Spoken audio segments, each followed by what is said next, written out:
बिस्मिल्लाहिर्रहमानिर्रहीम। ये क्लास 9 के लिए हम सॉल्यूशन करने के लिए जा रहे हैं। ये कोई मिड टर्म एग्ज़ाम पेपर है आगा खान बोर्ड का, जो आगा खान के स्कूल में ही हुआ होगा।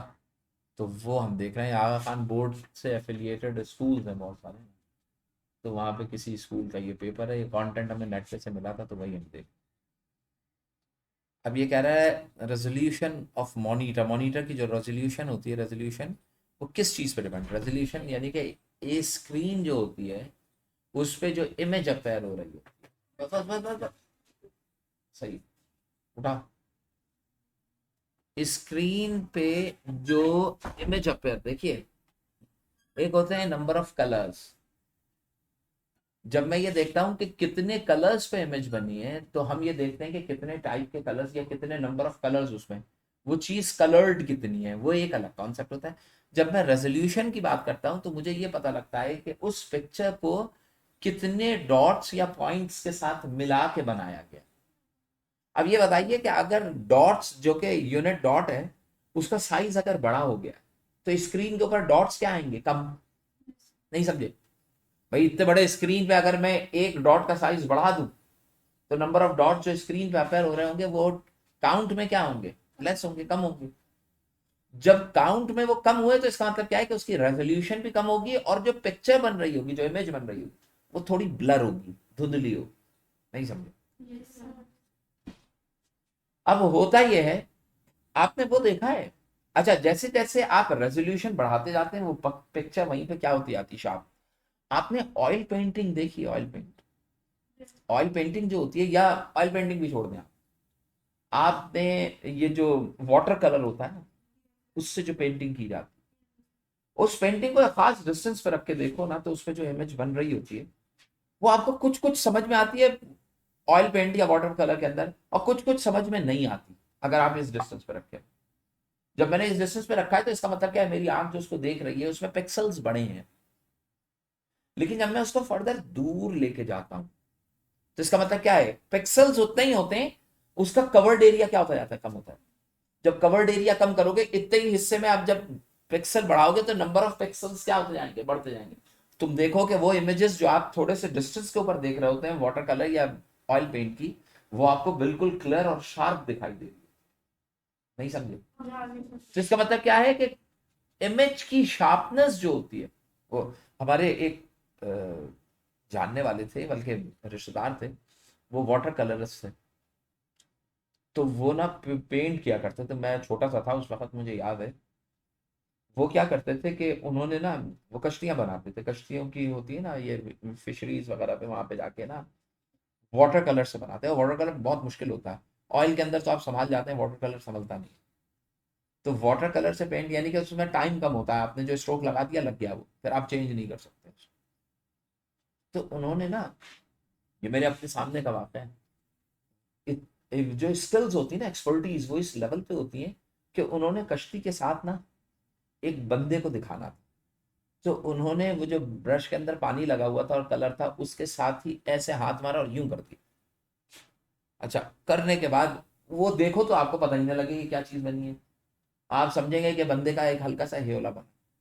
आप यकीन करें कि जब वो कलर जो उन्होंने हाथ मारा था, जब वो खुश्क हुआ, तो वो खुश्क होने पे वो बाकायदा जो कलर था ना, वो देखने से आई, खास डिस्टेंस पे आप देखें रख के, तो आपको ये महसूस होता था कि वो कोई औरत है जो सर पे गठरी लिए हुए और हाथ में बच्चा।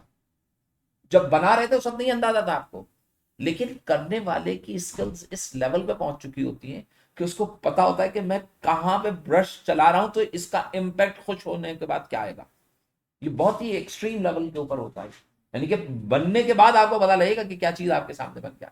उन्होंने ऐसे करके मार दिया स्ट्रोक, और जब वो खुश्क होगा तो वो पता चला वो पूरा जो बर्ड थी या जो भी चीज थी, उड़ता हुआ परिंदा है कोई, वो बहुत क्लियर और अपनी तमाम उसके साथ आप। ये जो पेंटिंग्स इतनी महंगी होती हैं और बहुत डिटेल में होती है, इसमें ये चीजें इन्वॉल्व होती हैं।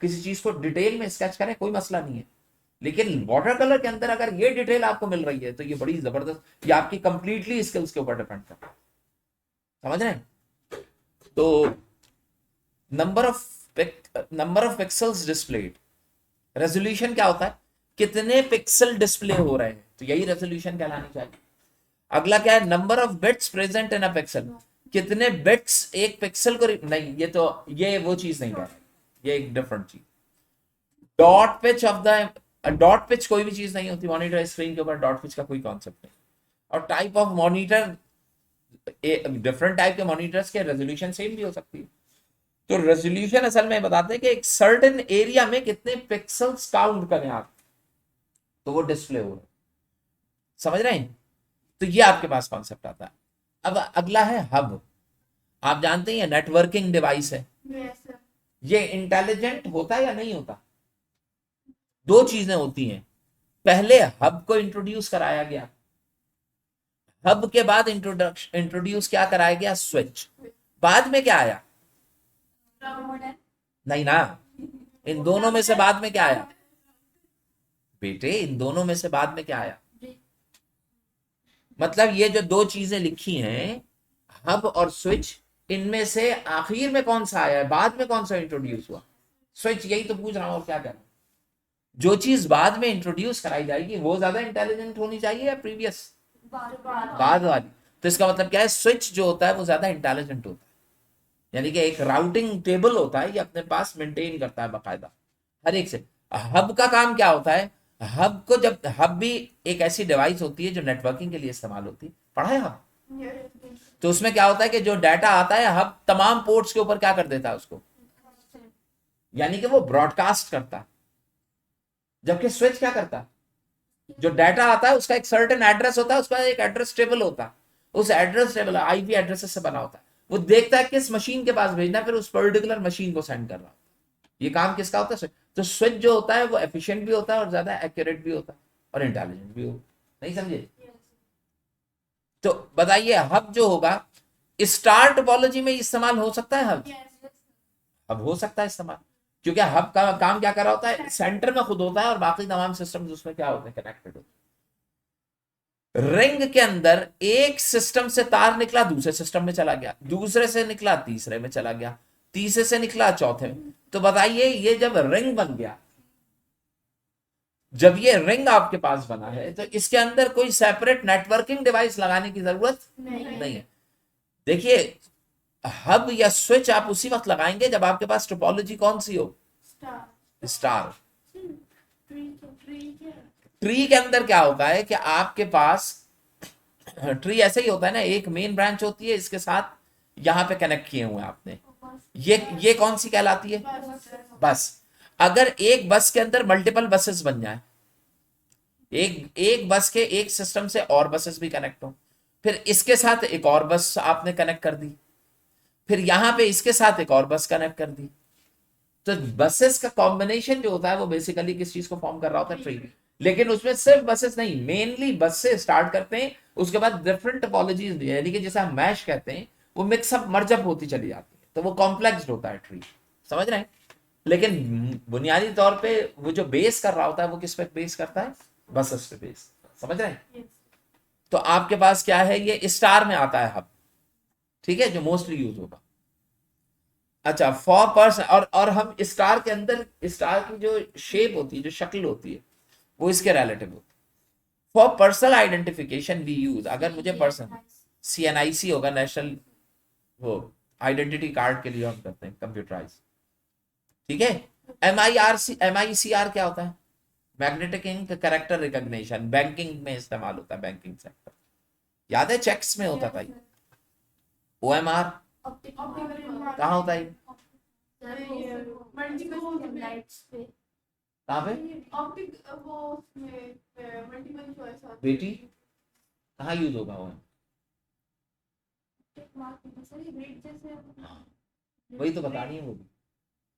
हाँ बताइए, ग्रेड में, तो इसका मतलब क्या है कि ग्रेड की चेकिंग या एमसीक्यूज चेकिंग के लिए जो होते हैं, पेपर चेकिंग के लिए, उसमें मार्क की रिकॉग्निशन, क्योंकि देखें ये मैं अभी बताता हूँ, तो ये किसके लिए होगा, ग्रेड के लिए होगा, ये पेपर्स एमसीक्यूज पेपर्स चेकिंग के लिए यूज होगा। ओसीआर क्या मतलब, ओसीआर ये मैंने बताया था, और फिर हाँ वो डॉक्यूमेंट को रीड करेगा, पहले स्कैन करेगा आपके हाथ के लिखे हुए डॉक्यूमेंट और उसको वर्ड या टेक्स्ट फॉर्म में क्या कर देगा, कन्वर्ट। अच्छा, अगर वो डॉक्यूमेंट आपके हाथ का लिखा हुआ कंप्यूटर में टेक्स्ट में ट्रांसफॉर्म हो गया तो उसका क्या फायदा होगा? नहीं करना, और आप उसे एडिट कर सकते हैं और आप उस पर फॉर्मेशन अप्लाई कर सकते हैं, फिर आप उसे कंप्यूटर पे सेव कर सकते हैं। तो मुझे ये बताओ, ये जो बुक्स हैं अगर मुझे इनकी डिजिटल कॉपी बनानी हो तो क्या मैं नहीं बना सकता उसे? आप उस पर रखिए, स्कैन कीजिए, ट्रांसफॉर्म करें, रखें, स्कैन करें, करते जाइए, करते करते पूरी बुक की कॉपी जो होगी वो डिजिटल आ जाएगी। तो सर स्कैनर और इसमें तो कोई नहीं। अब देखिए काम किसका इस्तेमाल हो रहा है, स्कैनर यूज हो रहा है क्योंकि पहले आपकी बुक को वो रीड करेगा, स्कैनर स्कैन करेगा, उसकी इमेज बनती है, इमेज बनने के बाद उस इमेज को आप ओसीआर को देंगे, ऑप्टिकल कैरेक्टर। ओसीआर उसको रीड कैसे कर रहा होता है, एक एक कैरेक्टर उठाता है और उसको कंपेयर करता है मुख्तलिफ लेटर्स से। अब आपने जो ए लिखा था उसको तमाम ए से जेड तक में सबसे कंपेयर किया तो उसको क्या लगेगा, वो ए, तो वो अपने पास डॉक्यूमेंट के अंदर क्या लिख लेगा, ए। फिर आपका बी उठाएगा, फिर बी, तो हो सकता है कोई कैरेक्टर उसको समझ में ही ना आए, जो कैरेक्टर उसे समझ में नहीं आएगा वो उसकी जगह ब्लैंक या कोई और हो सकता है लेटर प्लेस कर दे, डिफरेंट होती है। तो होता क्या है कि आप सपोज मैं लिख रहा हूं ए ऐसे करके, ए ऐसे, एक बंदा जो है वो ए को ऐसे लिखता है, एक ए ऐसे लिखा जाता है, एक ए ऐसे लिखा जा रहा है, एक ऐसे करके लिख रहे हो। अब ये देखिए हर ए दूसरे से क्या है, डिफरेंट है। अब होता यह है कि ये तमाम एज जो होते हैं ना मुख्तलिफ तरीके के, ये ओसीआर में पहले से डाल दिए जाते हैं। ओसीआर जो होता है ना, ऑप्टिकल कैरेक्टर रिकॉग्निशन, उसमें ए हंड्रेड्स और थाउजेंड्स ऑफ एज पहले से पड़े होते हैं। अब वो क्या करता है, आपका जब डॉक्यूमेंट रीड करता है तो आपने ए बनाया है ऐसे करके, इनमें से कोई भी नहीं मैच कर रहा ना। अब जब ये मैच करेगा इस वाले ए से, सपोज ये 80% मैच कर गया, ये प्रोबेबिलिटी निकालते हैं, चांसेस निकालते हैं कितने परसेंट मैच कर रहा। इससे मैच कराया 70% कर गया, इससे कराया 60% कर गया, इससे कराया फिर 70% कर गया, तमाम एस को मैच करा दिया। समझ रहे हो? फिर जितने परसेंट ये मैच किया उनका एवरेज ले लिया, 75% आया।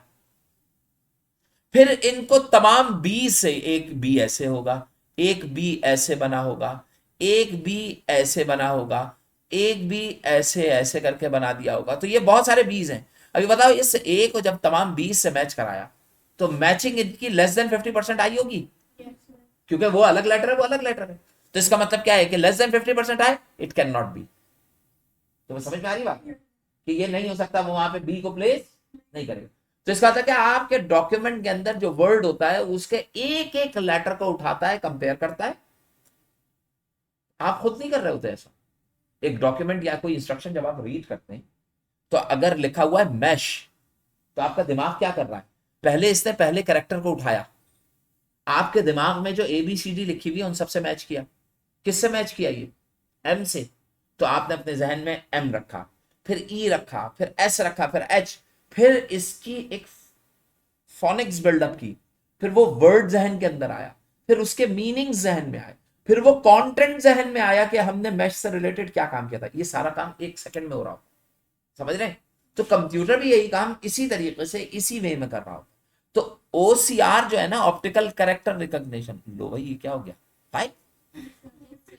तो जो ऑप्टिकल कैरेक्टर ओसीआर होता है ना, वो इस तरीके से, तो इसका मतलब क्या है, जो तुम्हारा डॉक्यूमेंट है उसको वो रीड करेगा, रीड करके टेक्स्ट डॉक्यूमेंट। आपने देखा कभी कभी पेपर में, आप कोई पेपर के अंदर क्वेश्चन पढ़ रहे होते हैं तो उसमें वॉट लिखा है WHAT, तो वॉट की जगह लिखा है WHOT। कभी कभी गलती से ऐसा आ जाता है। आप बताइए ओ और ए एक तरह के होते हैं? तो यार होते नहीं है क्या, ओ छोटा ऐसे बनाते हो, छोटा ए ऐसे बनाते हो, ये दोनों की सिमिलैरिटी है कि नहीं? तो हो सकता है कि जब ओसीआर ने इसको रीड किया तो लिखा हुआ था ए ऐसे करके, बहुत हल्का सा ये निकला हुआ। तो ओसीआर ने जब मैच किया तो ये ज्यादा किससे मैच हो गया, ओ से।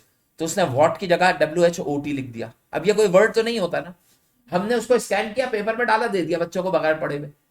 आप उसको क्या पढ़ रहे हैं, वॉट पढ़ रहे हैं। जबकि ओटी लिखा है और होना चाहिए था एटी। तो बाज दफा कुछ टीचर्स ऐसे होते हैं, खासतौर से मैं ऐसा हूं कि मैं ओसीआर हम यूज कर रहे हो, और ओसीआर मोबाइल के अंदर भी यूज होता है। नहीं, स्कैनर नहीं होता उसमें। एक एक एक ऑप्शन होता है गूगल लेंस। पढ़ा देखा है गूगल लेंस को?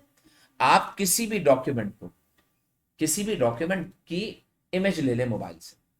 जब उस इमेज को आप ले लेंगे, कोई पिक्चर है ये वाली इमेज, इसको जब आप ले लेंगे ना, तो ले लेने के बाद उस इमेज पे क्लिक करेंगे तो वहां पे एक गूगल लेंस का ऑप्शन होता है। जैसे ही आप क्लिक करते हैं तो उस इमेज को वो पार्स करता है, रीड करता है, और पूरे टेक्स्ट को ट्रांसफॉर्म कर देता है एडिटेबल टेक्स्ट में। उसको कॉपी पेस्ट किया जा सकता है, उसको आप अपने डॉक्यूमेंट में पेस्ट करें, उसके ऊपर फॉर्मेशन अप्लाई करें, जैसा चाहें लिखें।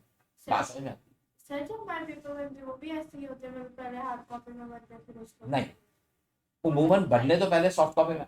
भाई पेपर ऐसे बनाया जाता है, पहले टीचर पेपर पे लिख लेगा कि यार ये क्वेश्चंस देने, फिर टाइप करता है ना बैठ के। एक काम ये भी हो सकता है कि जो क्वेश्चंस लिखे हैं, उन क्वेश्चंस जो आपने लिखे हैं उनको अच्छी राइटिंग में लिखे, खराब राइटिंग में नहीं लिखे। अगर वो अच्छी राइटिंग में लिख गया है तो उसका आप स्नैपशॉट लें और उसको ओसीआर अप्लाई करें गूगल लेंस से, तो वो पूरा टेक्स्ट में ट्रांसफॉर्म हो जाएगा। वो आप कॉपी करें और उधर पेपर पे क्या करते हैं, पेस्ट करें।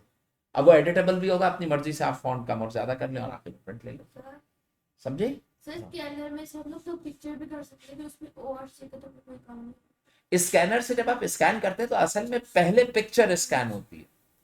क्या चीज स्कैन होती है? पिक्चर, यानी कि इमेज बनती है। लेकिन इमेज एडिटेबल तो नहीं होती ना, मैं उसमें कोई चेंज तो नहीं कर सकता। हाँ, ये बड़ी अच्छी बात कही। देखें, जो मैं फिल्टर्स अप्लाई करता हूं ना, या मैं उस इमेज को, मैंने आपकी तस्वीर ली और तस्वीर लेने के बाद उसके ऊपर डिफरेंट फिल्टर्स अप्लाई किए, आंखों को बड़ा कर दिया।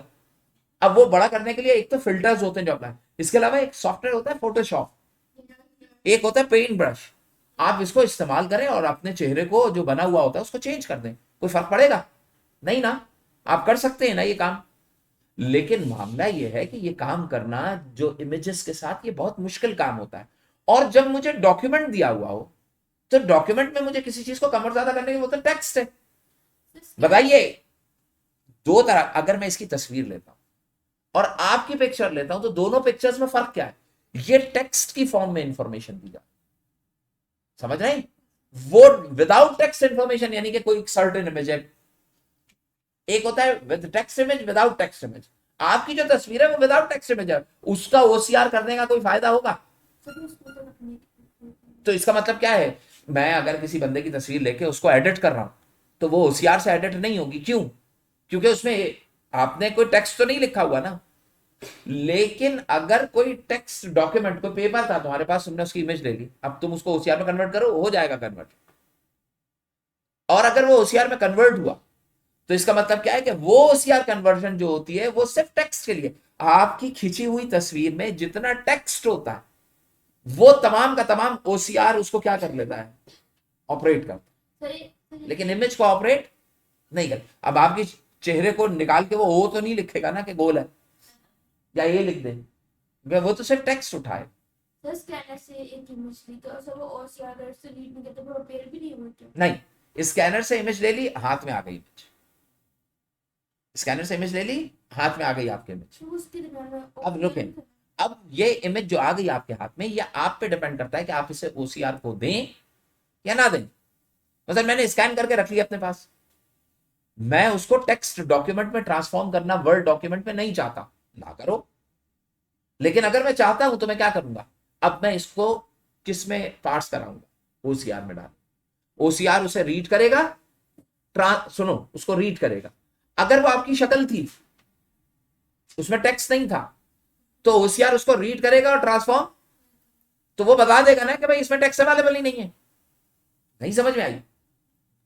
ओसीआर को अगर मैं कोई इमेज देता हूं, आपकी पिक्चर दे देता हूं, तो ओसीआर उसको रीड करने के बाद क्या करना चाहिए? उसे कहना चाहिए कि हाँ भाई बड़ा अच्छा डॉक्यूमेंट दिया था तुमने। आपको क्या कहेगा? वो आपसे यही कहेगा ना कि जो जो आपने डॉक्यूमेंट एंटर किया है वो उस टाइप का नहीं है जो मुझे चाहिए था, वो तो टेक्स्ट बेस्ड है ही नहीं। कोई सीनरी ले ली और उसको ओसीआर में पार्स कर रहे हैं, पागलपन नहीं है। आप तो टेक्स्ट के लिए ओसीआर को यूज कर रहे हैं। तो ये ओसीआर बेसिकली उस टेक्स्ट के लिए आप क्या कर रहे होते हैं, इस्तेमाल कर। तो पर्सनल आइडेंटिफिकेशन के लिए सीएनआईसी होता है, ओसीआर, अच्छा ऑप्टिकल मार्क के लिए क्या होगा, इसके अंदर क्या होता है, एक कैरेक्टर को रिकॉग्नाइज किया जा रहा है, कैरेक्टर रिकॉग्निशन है ना, तो ये कैरेक्टर हुआ ना। ओएमआर का मतलब क्या है, देखो ऐसे लिखा होता है ए, यहां पे एक ब्लॉक, यहां पे दूसरा ब्लॉक, यहां पे तीसरा, ऐसा ही होता है ना। तुमने इस ब्लॉक को ऐसे वो कर दिया, ये क्वेश्चन नंबर 1 था। क्वेश्चन नंबर 2 भी ऐसे ही ब्लॉक्स दिए हुए, आपने यहां पे इस वाले ब्लॉक को मार्क कर दिया, मार्क कर रहे हो ना। जब आप मार्क कर रहे होते हैं तो ये रीड करता है on the basis of their position, नहीं समझे। आपको देख रहा है कि वो पर्टिकुलर मार्क किस लोकेशन पे अपेयर हो रहा है। अगर इधर अपेयर हो रहा है तो आंसर ए हुआ, इधर अपेयर हो रहा है तो आंसर बी हुआ, सी हुआ या डी हुआ। वो ब्लैक कलर में, रेड में, ब्लू में, व्हाइट में, इससे कोई गर्ज नहीं। वो सिर्फ और सिर्फ देख रहा है आपके पेपर में वो किस पोजीशन पे अपेयर हो रहा है, नहीं समझे। तो तभी हम इसे कहते हैं कि इसकी पोजीशन यानी कि इसके मार्क के रिलेटिवली इंपॉर्टेंस होती है, किसकी, ओएमआर की। इसके अंदर इंक की इंपॉर्टेंस होती है कि इंक कौन सी यूज कर, अगर इंक सही नहीं है तो वो उठाएगा ही नहीं, वो रीड ही नहीं करेगा पर्टिकुलर।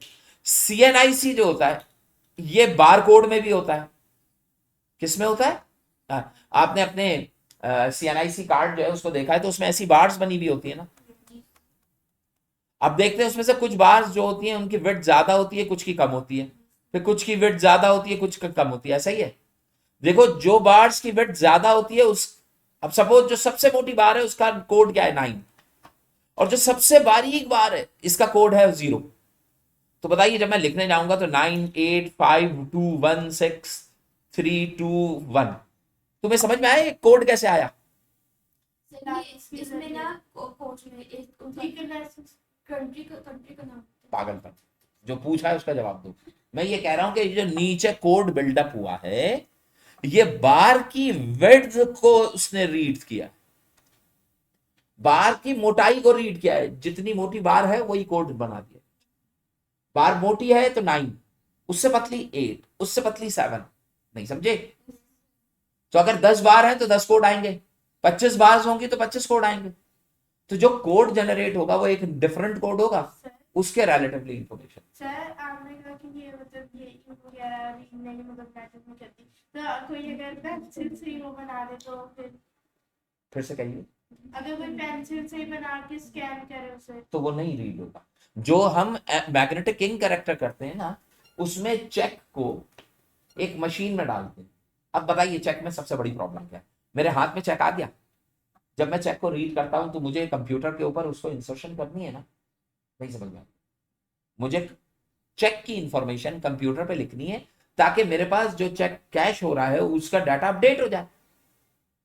अब मैं लिखने के लिए क्या करूंगा, चेक पहले पढ़ूंगा, नाम क्या है, उस बंदे का नाम लिखा है, एंटर किया तो अब वो सर्च कर रहा है किधर आया नाम, नाम के साथ फिर उसकी इंफॉर्मेशन, लंबा काम है ना, मुझे टाइप करना पड़ रहा है। आप क्या करते हैं, एक मशीन बनाते हैं स्कैनर, आप चेक उस मशीन में डालते हैं, मशीन के अंदर एक अलहदा किस्म की लाइट्स होती हैं जो उस चेक को रीड करती हैं, और उस लाइट में खसूसियत ये होती है कि वो मैग्नेटिक इंक को ही रीड कर पाती है, आम इंक को रीड नहीं करेगी जो आपने पेंसिल से लिखी हुई है। तो जो चेक के नीचे कोड लिखे हुए होते हैं वो उस स्पेसिफिक इंक से लिखे जाते हैं। अब एक बैंक का चेक जब आके उसमें से पास ऑन होता है तो वो जो चेक के नीचे कोड लिखे हुए होते हैं पहले उन कोड को रीड किया जाता है। जब रीड करते हैं तो चेक के किस बंदे का है, चेक के लीफ नंबर क्या है, सिग्नेचर, तमाम चीजें वेरीफाई होके वो इंफॉर्मेशन आपकी स्क्रीन पर अपेयर हो जाती है, बंदे को कुछ नहीं लिखना पड़ता। और चेक की ऑथेंटिसिटी भी आ जाती है, क्लियरेंस भी आ जाती है कि हाँ भाई ये असल में था या नहीं, कैसे, क्योंकि उसे इंक को चेक कर लेते हैं वो उसी चेक बुक से निकला हुआ है या बंदे ने खुद बना लिया, नहीं समझे। वो कैसे पता चलेगा, उसकी इंक से। तो यहां पे करेक्टर रिकॉग्नाइज भी होता है और इंक जो होती है उसको भी मैग्नेटिक इंक को रिकॉग्नाइज किया जाता है। पहले रीड करता है कि मैग्नेटिक इंक वो है या नहीं, जब मैग्नेटिक इंक वही रिक्वायर्ड इंक मौजूद होती है जो बैंक ने इशू की होती है फिर वो उसकी कंटेंट को रीड करता है। अगर कंटेंट सही रीड कर लिया लेकिन मैग्नेटिक इंक वो नहीं थी तो चेक जो होगा वो क्लियर नहीं होगा, फिर उसको वापस कर दिया जाएगा। समझ रहे हैं। सर ये बारकोड रीडर जो मार्केट्स वगैरह में होते हैं वो प्रोडक्ट कौन से सारे एक ही जगह सारे डिफरेंट जगह सारे थे उनकी उनको कैसे करते हैं, अब होता ही है, अब ये चीज जरा समझिएगा थोड़ा सा, मैं आपको बताता हूँ, इसके बता, और ये चीजें पता होनी चाहिए जब आप ये डिफरेंट डिवाइसेस पढ़ रहे हैं, तो ये जो मार्केट के अंदर बैठे हैं तलहा तलहा है ना, ये किस तरीके से बारकोड रीडर कैसे फंक्शन वर्किंग कैसे होती है, प्रोग्रामिंग का भी थोड़ा सा कॉन्सेप्ट है। अब मैं तुम्हें बताता हूँ कि ये हो कैसे रहा। भाई देखिए, शुरू में शॉप खाली थी, कोई भी प्रोडक्ट नहीं था, पहला प्रोडक्ट आया।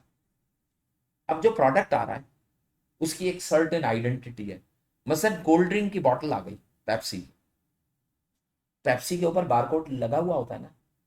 आपको पता है ये बारकोड जो उस पर छापा जाता है, कौन छापता है? वो कंपनी। अच्छा, कंपनी कैसे छापती है? कंपनी, ये जो बारकोड रीडर बारकोड्स होते हैं, उनकी एक स्टैंडर्ड कंपनी है जो ये बारकोड इशू करते हैं सबको। जो कोका कोला को बारकोड इशू किया गया है वो और किसी कंपनी को इशू नहीं समझ में आ रही बात। तो वो बारकोड, अब कोका कोला ने कहा कि यार हम बॉटल बना रहे हैं कोका कोला की, 10 डिफरेंट टाइप की बॉटल्स बन रही हैं, 10 तरह की, तो वो 10 कोड्स ले लेगा। नहीं समझे? अगर 15 प्रोडक्ट है तो 15 कोड, 1000 प्रोडक्ट है तो 1000 कोड ले ले। लेकिन जो वो प्रोडक्ट के कोड्स लेगा वो कहीं और पे इस्तेमाल नहीं। समझ गए? हाँ बेटा, अगर दो कोक की बोतल है तो उनका सेम होगा। सेम, अगर वो 1.5 लीटर की है, सेम होगा। जो 500 लीटर वाली होगी उसका कोड 1.5 से क्या होगा? चेंज होगा। तुम्हें समझ में आई बात? अब होता यह है कि पहले आपने एक सॉफ्टवेयर बनाया, उस सॉफ्टवेयर में कोई प्रोडक्ट नहीं लिखा हुआ। आपके पास जब वो प्रोडक्ट आई शुरू में, ये जो शॉप पे बैठे इन्होंने शुरू में क्या काम किया था, इन्होंने सॉफ्टवेयर इंस्टॉल किया। इंस्टॉल करने के बाद जो मशीन थी बारकोड, उससे पहली पेप्सी की बोतल को क्या किया? रीड कराया। जब पेप्सी की बोतल को रीड किया तो उसका एक कोड आ गया। अब जो कोड इंफॉर्मेशन आई है, इस इंफॉर्मेशन को आप क्या कर रहे हैं? आप इस इंफॉर्मेशन को एडअप कर रहे हैं। आप इस इंफॉर्मेशन को सेव करने के लिए जा रहे हैं। कहां पर? अपने सिस्टम पे। जब उन्होंने उस कोड को रीड किया तो कोड सपोज लिखा हुआ है 9211348114 बार्स थी उनके रिलेटिवली कोड लिखा हुआ। अब बताइए, आपके कंप्यूटर को पता है कि कोक की बॉटल थी? नहीं, उसको सिर्फ कोड पता। अब आप क्या करेंगे? उसकी इंफॉर्मेशन एंटर करेंगे। आप लिखेंगे कोल्ड ड्रिंक, कोक, नीचे लिखेंगे कितने लीटर की बॉटल है, 1.5, फिर उसके प्राइस लिखेंगे आप। नहीं, इस कोड के अंदर उसके प्राइस मेंशन नहीं होते। उमूमन होते भी हैं, लेकिन हम जो प्रोग्राम बनाते हैं उसमें आप अपने ध्यान में रखें, क्योंकि प्राइस तो ऊपर नीचे हो रहे होते हैं ना। अब वो हर दफा प्रोडक्ट तो चेंज नहीं करेंगे। मेरे पास पुरानी प्रोडक्ट पड़ी है तो पुराने प्राइस में निकालूंगा तो मेरा नुकसान नहीं हो जाएगा। मुझे तो फायदा उठाना है ना, या तो हर कोई फायदा उठा रहा हो। तो उसके प्राइस नहीं होते, सिर्फ उसका आइडेंटिफिकेशन आ गया। अब आपने उसका नाम लिखा, उसका प्रोडक्ट और उसकी ये सब कुछ लिखने के बाद उसकी क्वांटिटी भी लिख दी कि भाई स्टॉक के अंदर 500 बॉटल्स आई हैं। आपने 500 वहां पे बॉटल्स भी डाल दी और सब करके जब एंटर किया तो ये पूरा रिकॉर्ड आपके पास, आपके कंप्यूटर में, आपकी डाटाबेस में, या आपके कंप्यूटर के अंदर वो क्या हो गया? एक्सेल की फाइल में, समझे क्या हो गया? सेव हो गया। अब कोक की बॉटल सेव कर दी। अब दूसरी आपके पास प्रोडक्ट कोक की आई, कौन सी? 500 ml की। आपने उसको स्कैन किया, उसका कोड आया, उसकी इंफॉर्मेशन, उसके प्राइस डाल के उसको ऐड कर। दो चीजों में। अभी बताइए, जो आपने 1.5 लीटर की बॉटल एक दफा ऐड कर दी, क्या सेकंड टाइम ऐड करने की जरूरत है? नहीं। उसकी मास्टर इंफॉर्मेशन आपके पास चली गई। ये बिल्कुल ऐसा ही है कि मेरे पास अगर प्रोडक्ट आई है कोक की, तो मैंने बेचने वाले को बता दिया कि देखो भाई ये बॉटल है, ये 1.5 लीटर की बॉटल है और इसको 150 रुपीज में आपने फरोख्त करनी है। उसको पता चल गया ना। अब हर 1.5 लीटर की बॉटल बताने तो नहीं आऊंगा ना मैं कि ये भी 150 में करना और ये भी 150 में करना। एक एक बताने की जरूरत है। ये मास्टर इंफॉर्मेशन आपके कंप्यूटर में चली गई। 500 की भी डाल दी आपने। अब कोई सपोज कि कोई ऑयल आया, उसका पैकेट आया, उसकी इंफॉर्मेशन भी डाल दी, सिंगल पैकेट की इंफॉर्मेशन भी डाल दी, पूरे डब्बे की इंफॉर्मेशन भी डाल दी। डालते गए डालते गए डालते गए डालते गए। तुम्हें समझ में आ रही बात? जब ये सारी इंफॉर्मेशन डालते गए तो मैंने एक मरतबा इनसे पूछा था, तो मैंने कहा यार ये इसमें कितने प्रोडक्ट्स की इंफॉर्मेशन डाली है? तो वो मुझसे ये बता रहा था कि तकरीबन 550 प्रोडक्ट्स वो हैं। बेटा क्लास चल रही है मेरी बेटी। अच्छा, क्या कह रहा था मैं? हाँ, होगी ना तुम्हारी क्लास कंटिन्यू? अच्छा, मैं क्या कह रहा हूँ? हाँ, मैंने उनसे पूछा, मैंने कहा यार कि तुमने कैसे, तो कहने लगे सर, मैंने कहा ये कितने प्रोडक्ट कोड्स हैं? तो मुझसे कहने लगा कि सर ये ना तकरीबन 500-550 तो कोड्स वो हैं जो कि कंपनी की तरफ से हमने एंटर किया, यानी कि कंपनी से बॉटल आई, उसके ऊपर कोड डला हुआ था, वो हमने स्कैन करके सेव कर लिया। कह रहा है कुछ कोड्स ऐसे जो हमने खुद बनाए। मैंने कहा तुमने कैसे बना लिए? तो होता ही है, आप मार्केट में जाते हैं और इस तरह की कोड की स्ट्रिप्स मिलती हैं आपको, उनके कोड किसी भी कोड से मैच नहीं कर रहे होते, वो भी अलग से मिल जाती हैं आपको, कहीं से जाके लेने की जरूरत नहीं। वो जाली कोड होते हैं, लेकिन वो कोड ऐसे होते हैं मेरे अपने दुकान के लिए यूज हो जाएंगे। वो कोड्स मैं लेके आया, जिस शॉपर पे वो कोड लगाना था, वो उस शॉपर के ऊपर मैंने बारीक बारीक सी स्ट्रिप्स होती है टेप टाइप की, वो मैंने लगा दी, उसको स्कैन किया। अब जैसे दाल है, अब चने की दाल है, 2 किलो का पैकेट है। अब तुम ये बताओ उसका कोड जो होगा, वो चने की दाल तो मैंने खुद पैक की है, मैं किसी कंपनी से तो नहीं लाया, तो उसका कोड तो उस पर लिखा नहीं होगा। तो क्या करते हैं, उसका कोड खुद से बना लेते हैं। वो स्टिकर टाइप का होता है, वो बाद में हटा भी देते हैं और लगा भी देते हैं। अब होता यह है कि वो ये कहना कि 500-550 कोड्स तो वो हैं जो कि कंपनी के, और उसके बाद तकरीबन 500-550 कोड्स वो हैं जो हमने खुद डाले हैं मुख्तलिफ प्रोडक्ट्स में। अब जैसे कि झाड़ू है, उसके ऊपर तो कोई कोड नहीं होगा ना, लेकिन आप वो कोड लगा सकते हैं। लगाते नहीं है ना, लेकिन लगा हुआ होता है कोड उसके ऊपर। यहां पे तो काम कर नहीं रहे होते, वरना अगर आप ये जो मेट्रो होता है वहां पे जाइए, या मैक्रो में जाइए शॉपिंग करने के लिए, तो वहां पे या चेसअप वगैरह पे जाए, तो उसका हर प्रोडक्ट, छोटी से छोटी प्रोडक्ट पे कोड लगा हुआ होता है, क्योंकि उनके पास टाइम नहीं होता कि वो एक एक चीज को रीड करके। तुम्हें समझ में आ रही बात? तो जो वो जो कोड रीड करता है, तो इनके पास पड़े थे। मैंने कहा अच्छा वो कर क्या रहा था, उसने इमली की थैली थी, उसने इमली की थैली ऐसे साइड पे रखी और आगे बढ़ के कंप्यूटर पे कोड डाल दिया। ऐसे ही डाल रहा होता है ना वो, हाथ से कोड डाल रहा होता है, 3152112। मैंने कहा यार ये तुम्हें कितने प्रोडक्ट्स याद है? तो कहना है तकरीबन जो हमने खुद अपने हाथ से डाले ना 500, वो रटे में। और फिर उससे बताना शुरू किया, फला दाल का कोड ये, फला दाल का कोड ये, क्योंकि काम ही ये कर रहे थे। और ये बताते बताते आगे बढ़, और बताने वाला तलहा नहीं था, जो वहां पे कैशियर पे बैठा होता है, जो कैश पे बैठा होता है, वो बंदा नहीं था। जो सामान ला के दे रहे होते हैं ना, उनमें से वो बंदा, क्योंकि वो पैक कर रहे होते हैं और उनके जहन में वो चीजें मुस्तकिल घूम रही होती।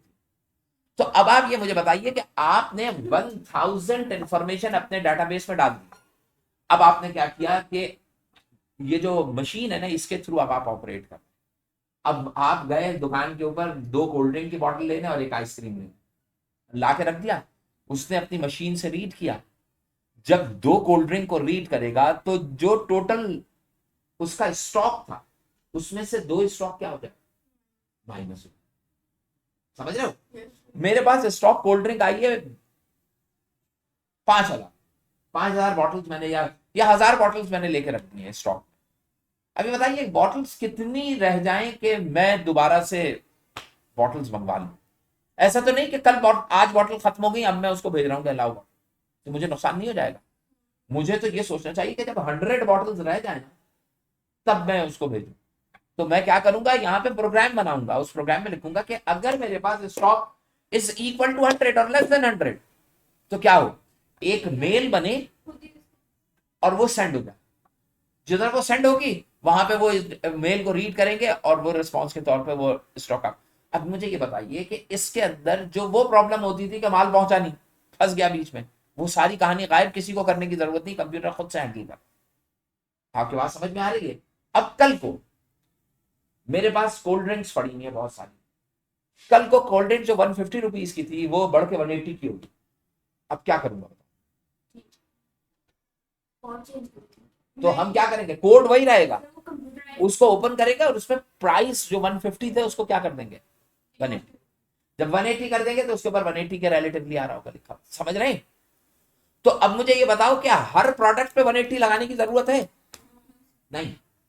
हो सकता है कि पहले वो 150 उस पर लिखा हुआ हो, लेकिन जब वो उसको स्कैन करेगा तो उसके रेट जो लिस्ट पे जाएंगे वो 150 नहीं जाएंगे, वो जाएंगे कितने, 180। तो आपको उसका नुकसान नहीं होगा। तुम्हें समझ में आ रही है? अच्छा, बाज दफा आपने ये भी देखा होगा, तेल के जो पाउच होता है उसको स्कैन कर रहा होता है, नहीं होता इसका, फिर उसको सीधा करके साफ करके स्कैन करना है, टेढ़ा मेढ़ा कर, क्यों? क्योंकि जब वो रीड करता है तो वो सरफेस कर्व्ड होती है, फिर रिफ्रैक्ट कर जाती है, रेज रिफ्लेक्ट नहीं करती, तो उसको रीड करके कोड नहीं जनरेट कर पा रहा। तो फिर वो क्या करता है, जब नहीं होता तो क्या करता है बताओ,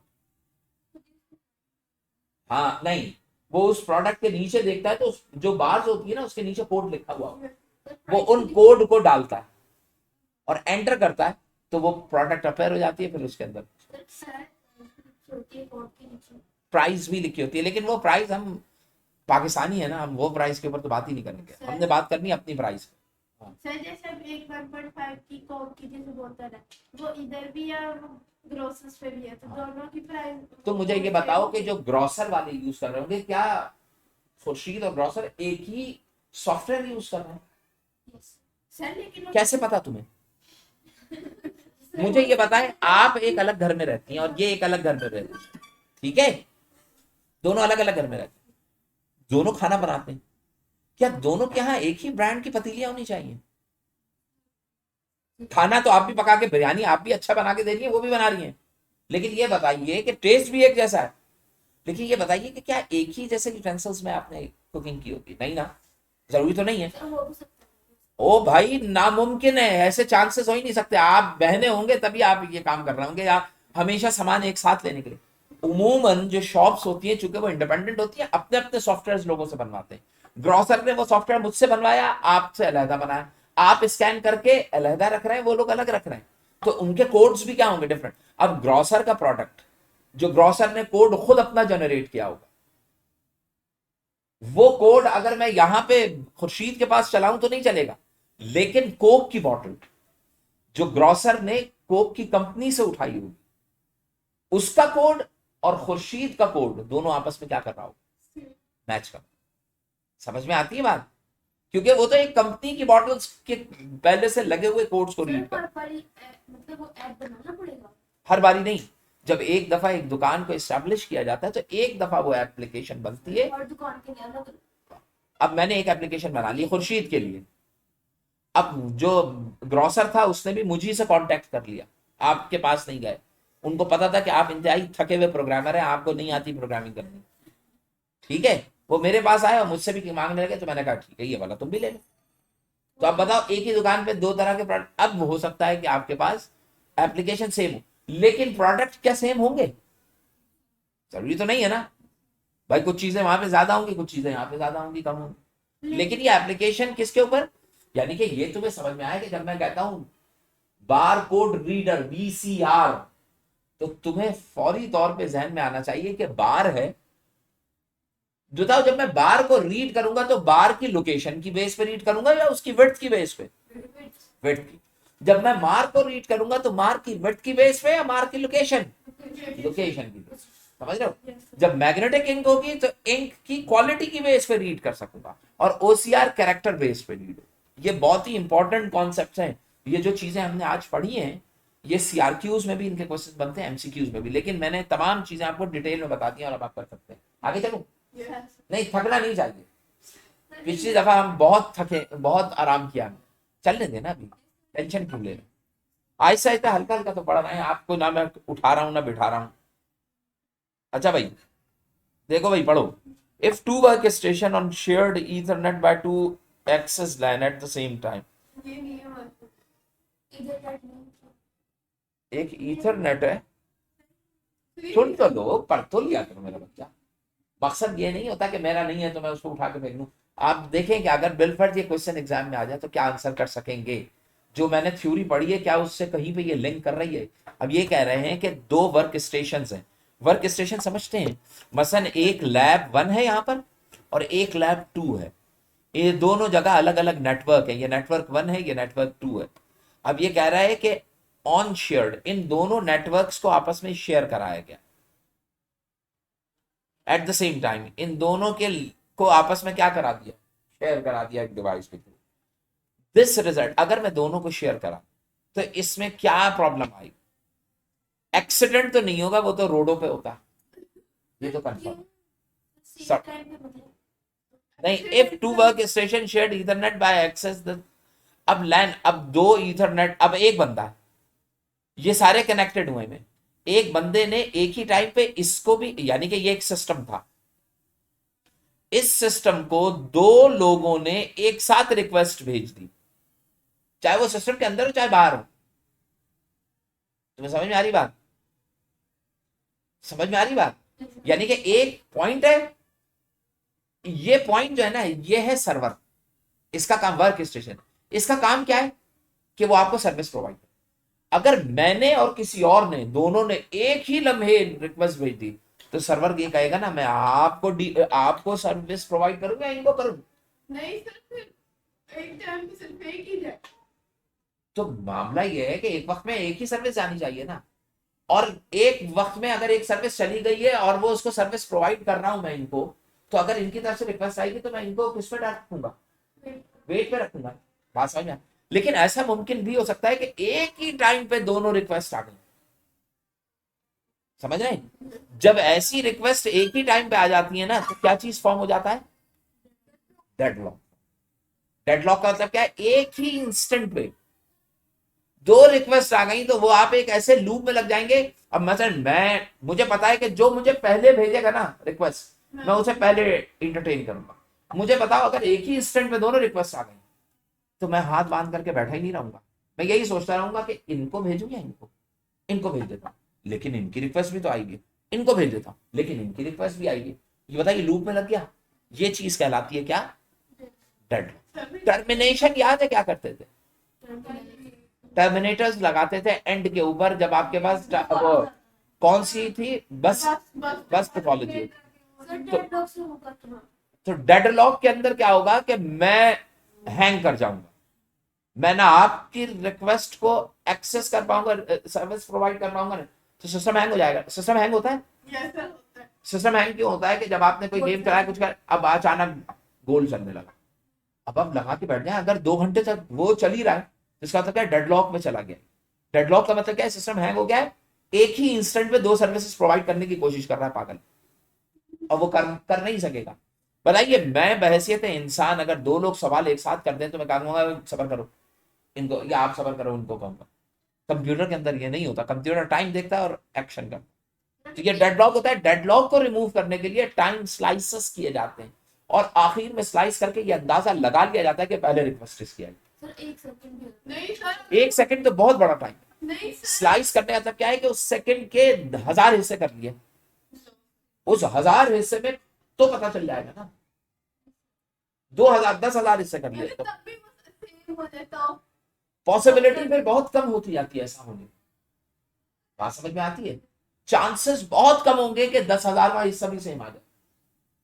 तो इसका मतलब क्या है कि इसको इस टाइम स्लाइस करके उसको हैंडल किया जाता है।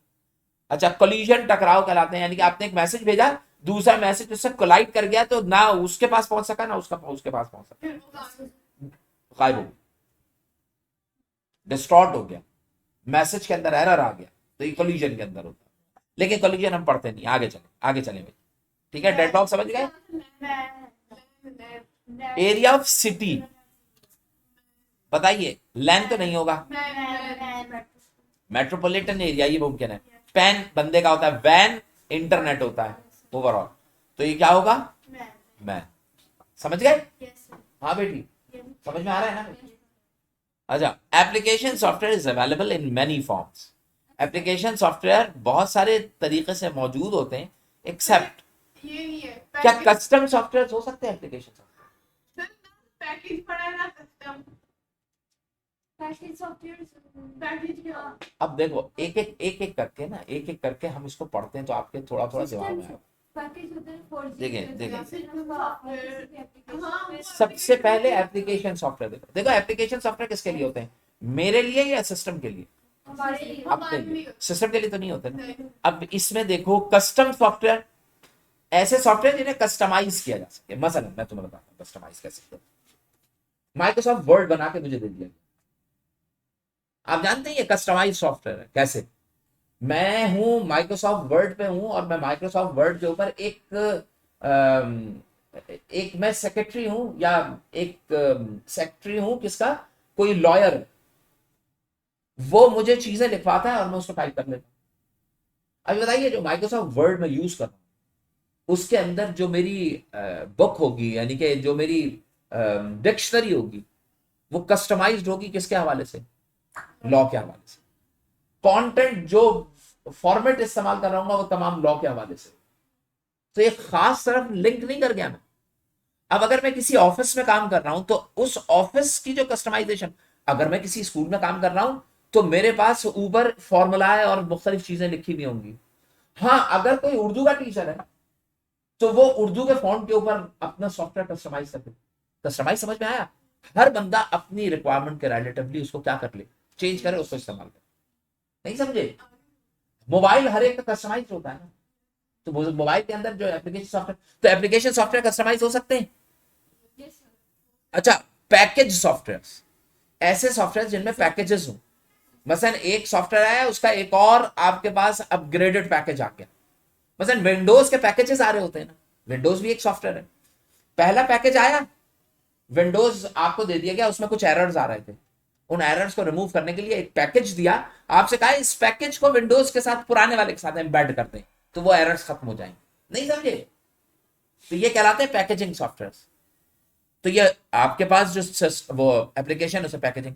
कस्टम भी होता है, सिस्टम और device driver. Sir system software तो अलग है ना? सिस्टम सॉफ्टवेयर तो वो सॉफ्टवेयर होते हैं जो एप्लीकेशन नहीं नहीं होते। और सर डिवाइस ड्राइवर भी डिवाइस ड्राइवर भी वो होते हैं जो एप्लीकेशन। नहीं होते। तो अब मेरे साथ प्रॉब्लम ये आ रही है कि ये दोनों ऑप्शंस मुमकिन नहीं।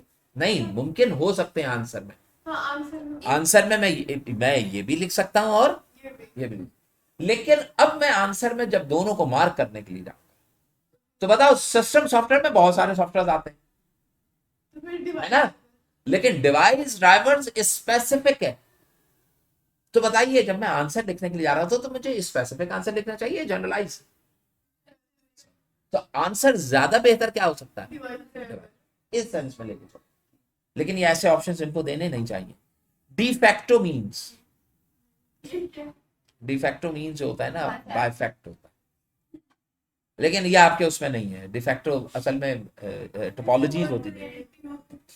कैथोड रेज ट्यूब मैंने बताया था ना, उसने इसको सीआरओ पढ़ाया था, जिसके अंदर बीम ऐसे आ रही होती है फिर फ्लक्चुएट कर जाती है लेफ्ट राइट, हैवी होता है। तो बताओ, कैथोड रेज ट्यूब है साहब, क्या वैक्यूम ट्यूब होती है वो? कैथोड रेज ट्यूब के अंदर जो टेलीविजन में ट्यूब होती है, क्या वो अंदर से वैक्यूम्ड होती है? सर वो तो पहले कंप्यूटर्स में लेकिन पहले ही कंप्यूटर में क्या वैक्यूम होती थी? यस, वैक्यूम हो भाई, वैक्यूम करने होता है हवा खींच ली जाए। बताओ, जो प्लास्टिक की बोतल में से हवा खींचते हो तो बोतल दब जाती है ना। अगर मैं ये चाहूं कि हवा खींच भी लूं और दबे ना, तो मुझे बोतल की सरफेस हार्ड रखनी पड़ेगी। तो आप जो पिक्चर ट्यूब देखते हैं उसके अंदर बहुत ज्यादा वैक्यूम क्रिएट करना होता है। तो उस ज्यादा वैक्यूम के क्रिएट करने के लिए ग्लास की ट्यूब बनाई जाती है और बहुत हैवी बनाई जाती है, हार्ड, ताकि वो पिचके नहीं समझ में आई बात? आगे तो इसी वजह से पिक्चर ट्यूब जो होती है वो हैवी भी होती है और साइज में भी क्या होती है, बड़ी होती है। अब ये बताओ कि क्या कैथोड रेज ट्यूब वैक्यूम होती है? यस। ग्लास ट्यूब होती है? यस। क्या रबर ट्यूब होती है? नहीं। क्या कोएक्सल होती है? नहीं।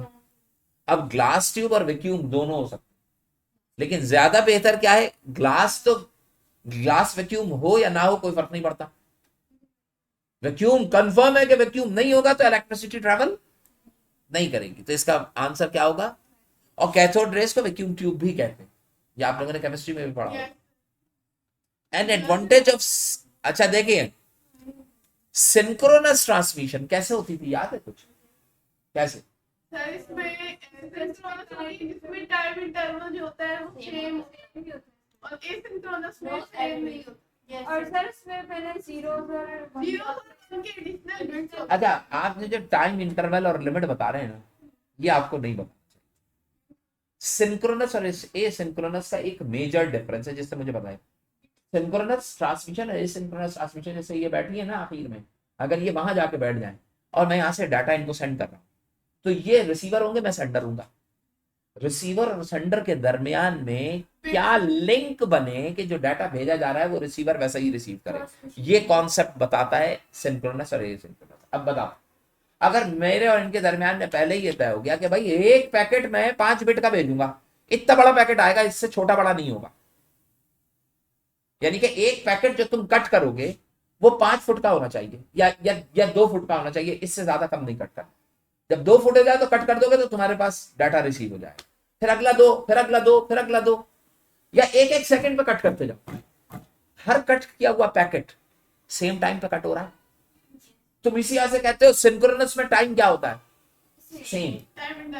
जिसका मतलब क्या है, घड़ी लगा के बैठे, जैसे ही पैकेट रिसीव होता है वो पैकेट वहां से कट कर देते हैं, फिर अगला पैकेट रिसीव करने लग जाता है। जिसका मतलब क्या है, कंटिन्यूअस ट्रांसमिशन हो रही है सिंक्रोनस में, पैकेट कॉन्स्टेंटली कंटिन्यूअस रिसीव हो। एसिंक्रोनस में क्या होता है कि मैं तुमसे कहूंगा कि पहले मैं तुमको स्टार्ट बिट भेजूंगा, फिर स्टॉप बिट होती है, फिर डाटा आता रहेगा, उस वक्त तक कट मत करना जब तक स्टॉप बिट नहीं जब तक। अब ये बताओ कि जो रिसीव होने वाले पैकेट्स होंगे क्या सब एक ही साइज के होंगे, कोई छोटा होगा कोई बड़ा। क्यों सर?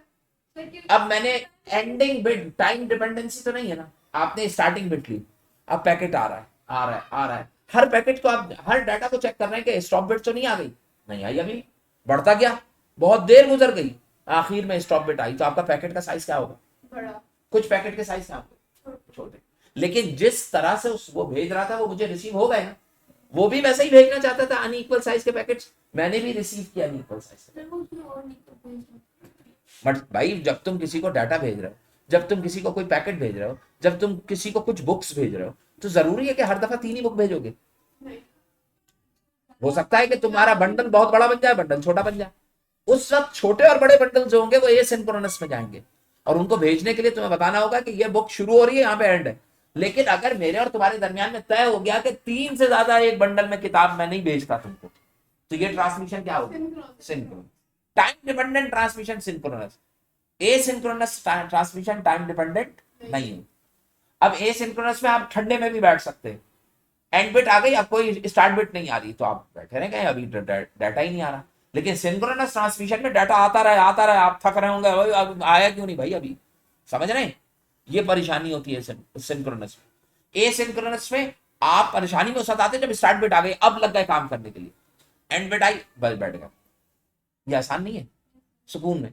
लेकिन किसी चीज के कुछ फायदे होते हैं। अब एसिंक्रोनस के अंदर डाटा ट्रांसमिशन क्विकली नहीं ट्रांसमिट कर सकूंगा, यहां पे कंटिन्यूअस ट्रांसमिशन हो रही है सिंक्रोनस ट्रांसमिशन।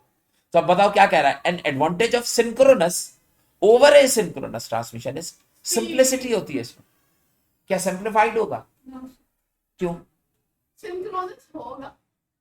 बताइए। एसिंक्रोनस में starting bit I, ending bit I, फिर दरमियान में डाटा आया, इसके अंदर क्या है, टाइम लिमिट के ऊपर कट हो रहा है। ठीक है, ज्यादा सिंपल नहीं हुआ कि मुझे और आपको बता 3 किताबें आ रही हैं, मुझे आपको टेंशन लेने की जरूरत ही नहीं, तो किसी हद तक सिंपल। क्या स्पीडी होता है सिंक्रोनस, क्योंकि क्विकली ट्रांसमिट होगा डाटा, नो एरर चेकिंग। इसमें अगर एसिंक्रोनस ओवर एसिंक्रोनस, सिंक्रोनस का एडवांटेज बताओ क्या है, सिंक्रोनस के अंदर एरर चेकिंग होती है कि एरर आ गया डाटा में। अब बताओ, एरर चेकिंग तो नहीं हो पाती ना, क्योंकि आप तो कट कर करके रख रहे होते हैं। लेकिन एरर चेकिंग तो दोनों में होनी चाहिए। अब देखो, मैं जो डाटा भेज रहा हूं सिंक्रोनस और डाटा भेज रहा हूं नॉन सिंक्रोनस या एसिंक्रोनस, इन दोनों डाटा ट्रांसमिशन के अंदर मैंने ये तो कंफर्म करना होगा कि जो चीज भेजी गई है वो है या नहीं। कैसे कंफर्म करूंगा, उसकी रूटीन्स होती है, वो मुझे देखने की जरूरत नहीं है। लेकिन एरर चेकिंग सिंक्रोनस में भी होगा और एसिंक्रोनस में, ठीक है। टू वे कम्युनिकेशन, बताओ सिंक्रोनस में जो भेज रहा है वो भी टू वे होती है, सेंटर रिसीवर बन जाए, रिसीवर सेंटर बन जाए, सेम रूल्स रेगुलेशन पे डाटा।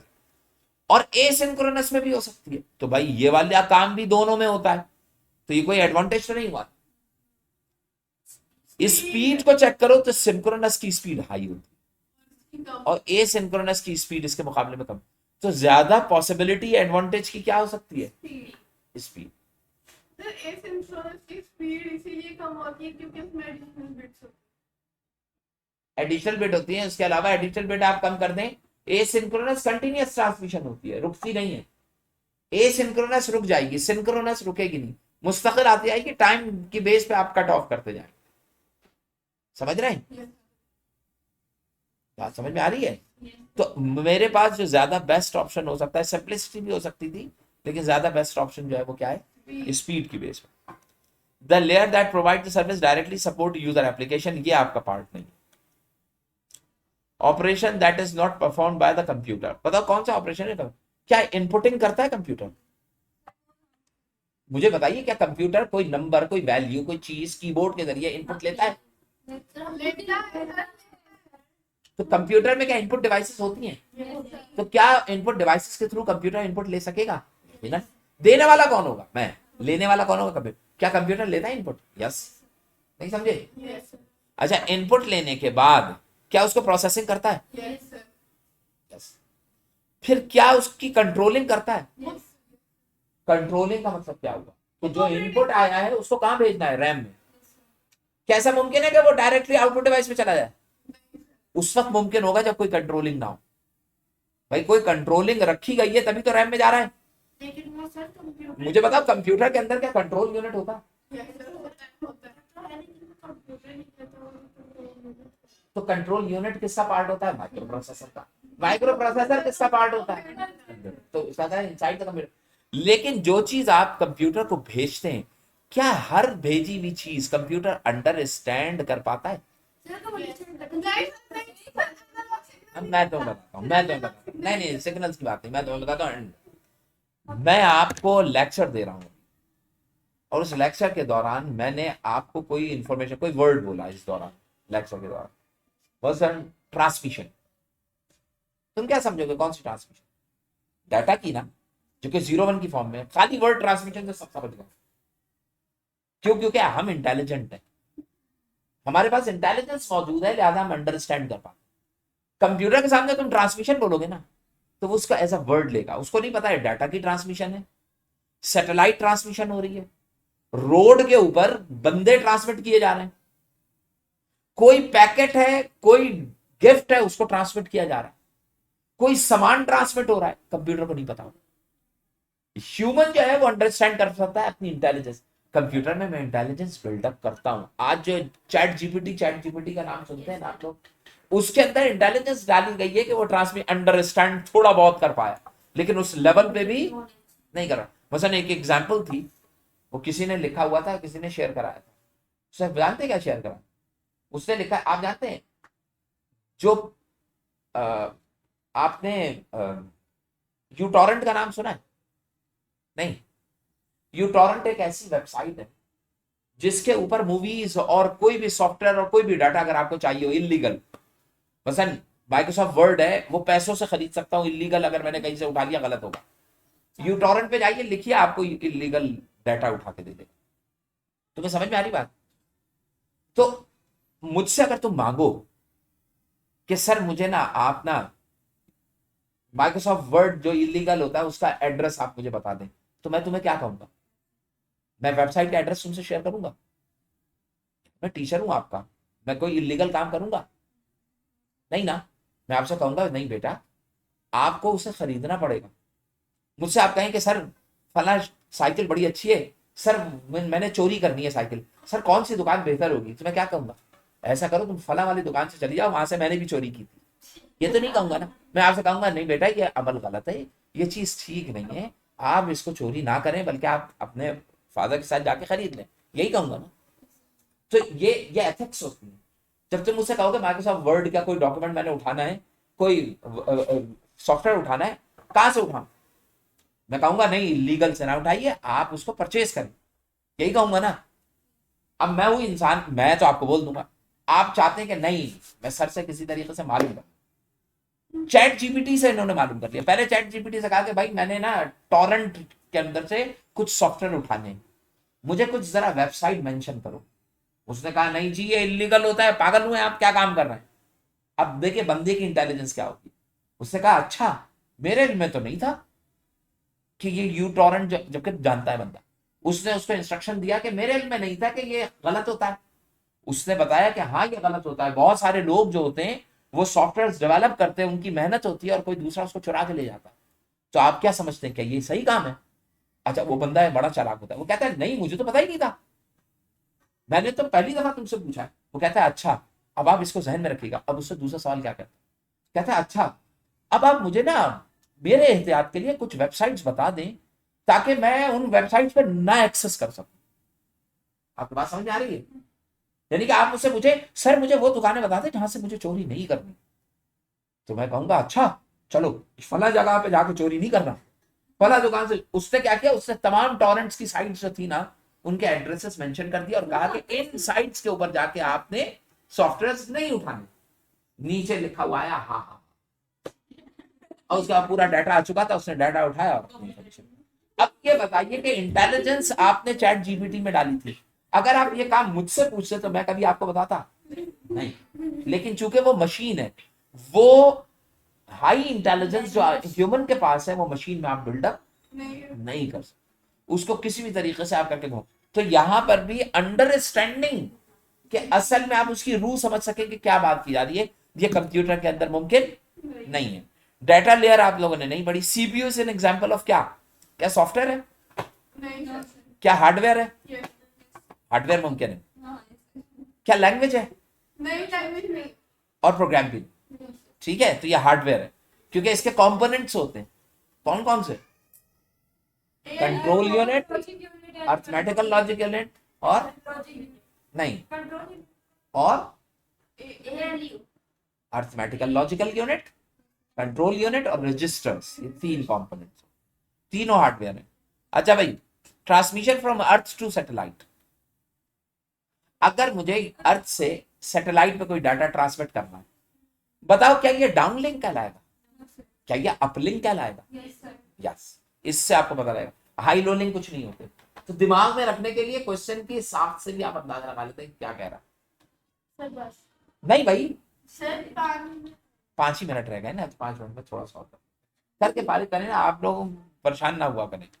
तभी 2 पीरियड भी पढ़ना चाहिए आदमी को, कोई मसला नहीं है। अभी तो आप जाके खाना पीना ही, तो आपने देखिए रिकॉर्डिंग चल रही। Specification on how the system will satisfy its requirement are created during, ये नहीं, a lab with 20 computers and a laser printer is an example of dash area network। बोलो क्यों भाई, कंप्यूटर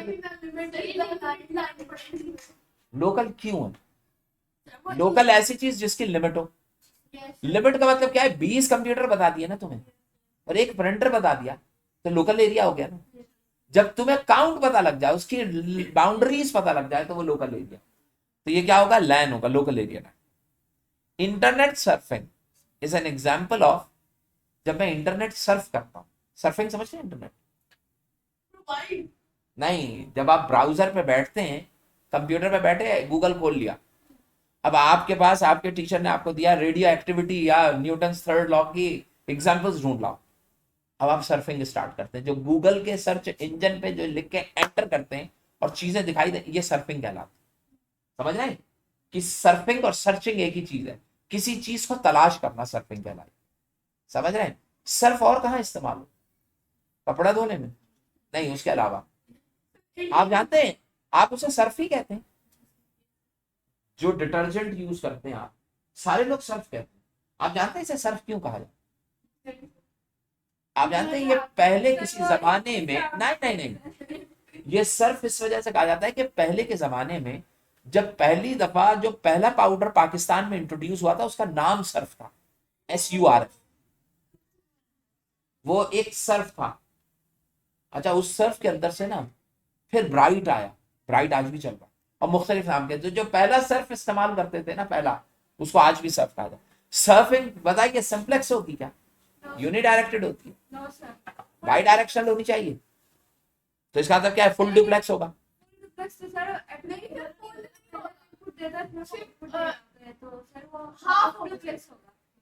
क्या होना चाहिए, एक वक्त में एक ही चीज। तो फुल डुप्लेक्स नहीं हुआ, बल्कि क्या होगा, हाफ। यानी कि जब मैं डाटा सेंड करूंगा तो उसका सेंडर होगा, जब रिसीव करूंगा तो सिर्फ रिसीव कर रहा हूँ। तो ये क्या होना चाहिए, हाफ डुप्लेक्स।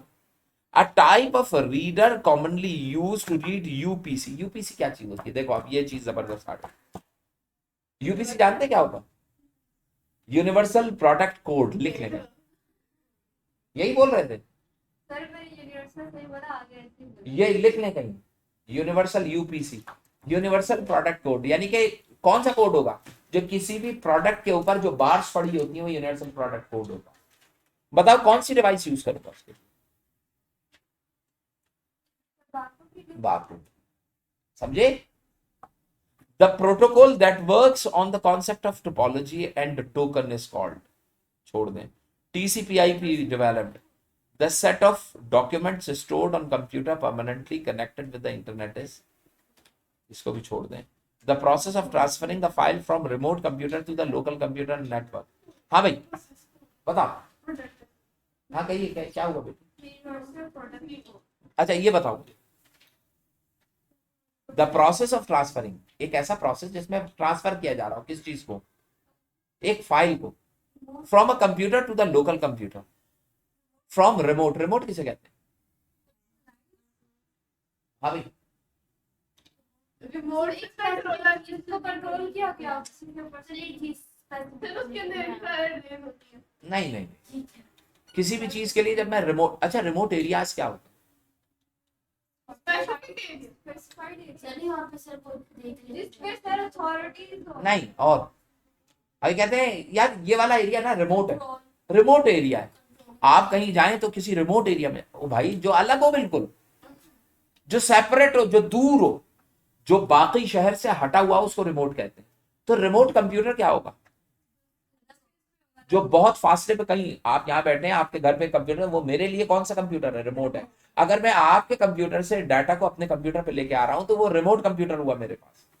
एक होता है लोकल कंप्यूटर, मैंने इसी लैब में 10 कंप्यूटर को तार से कनेक्ट कर दिया, अब आपके कंप्यूटर से डाटा मैं अपने में डाल रहा हूं तो लोकल से लोकल पे आ रहा है। रिमोट का मतलब क्या है? डायरेक्टली मुझसे कनेक्ट नहीं है, तो बताओ उससे डाटा कैसे उठाऊंगा? नेटवर्किंग के थ्रू। तो अब ये बताइए, क्या वो डाउनलोडिंग कहलाएगी? हाँ, अपने कंप्यूटर पे बैठ के आपके कंप्यूटर डाटा डाउनलोड कर लूंगा मैं फाइल, मुमकिन है। क्या वो ब्राउजिंग? ब्राउजिंग तो अलग चीज, ब्राउजिंग तो सर्फिंग को कहते हैं। वेबसाइट लिखी, एंटर किया, ब्राउजिंग कर रहे हैं, इधर उधर सर्फिंग कर रहे हैं। अपलोडिंग अपने कंप्यूटर से इंटरनेट के ऊपर कोई चीज, क्लाउड के ऊपर अपलोड कर। पेस्टिंग एक अलग चीज है, ठीक है? तो ये इसका आंसर क्या होगा? डाउनलोड। बताओ भाई। सर ट्रांसफरिंग फाइल फ्रॉम बिल्कुल एक ही बात। अपलोड हाँ, from main computer to the cloud upload होता, ये क्लाउड कहलाता है। क्लाउड क्यों कहते हैं? क्या तुम देखो, तुम अपनी ईमेल रीड करते हो? जी नहीं। ये हम अपनी अच्छा अच्छा, आप ये मुझे बताएं, आप फेसबुक अगर यूज कर रहे होते हैं तो फेसबुक के ऊपर जो डाटा आ रहा होता है, वो डाटा असल में मौजूद कहाँ होता है? किसी कंप्यूटर पे, वो सर्वर पे पड़ा होता है। वो सर्वर क्या होता है? लॉजिकल होता है। मुझे होता तो फिजिकल है, लेकिन मेरे लिए लॉजिकल। मैं उस सर्वर को कहता हूं वो क्लाउड है। क्या है भाई? हर ऐसी चीज जो मेरे इख्तियार में ना हो, मुझ पे आके गिरे, वो बादल से ही आती है, बारिश, तो वो क्या कहलाता है? क्लाउड। क्लाउड कंप्यूटिंग का मतलब क्या है? सारे सर्वर बादलों में फिजिकली कहीं एग्जिस्ट करते हैं, लेकिन मैं उसे क्या समझता हूं? मेरे पास क्लाउड में, मेरे पास हार्ड डिस्क किस पे मौजूद है ना, आप जानते हैं, एक होता है ड्राइव, गूगल ड्राइव, वो क्लाउड पे होती है। मैं उस पर डाटा सेंड भी कर सकता हूँ, रिसीव भी कर सकता हूँ। मैं अपनी मेल सेंड भी कर सकता हूँ, रिसीव क्लाउड पे पड़ी है।